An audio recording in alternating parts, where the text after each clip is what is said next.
Welcome to our channel. In today's video, we'll guide you through the process of viewing and unmuting users you've muted on the Truth Social app. This feature allows you to manage your feed without unfollowing anyone. Let's dive into the steps. First, open the Truth Social app on your mobile device. Next, tap on the profile icon located at the top left.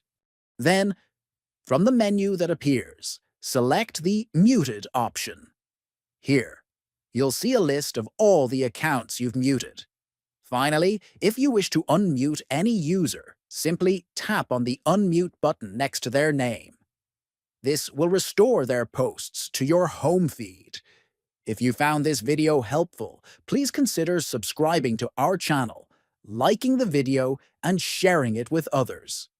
Thank you for watching, and stay tuned for more tutorials.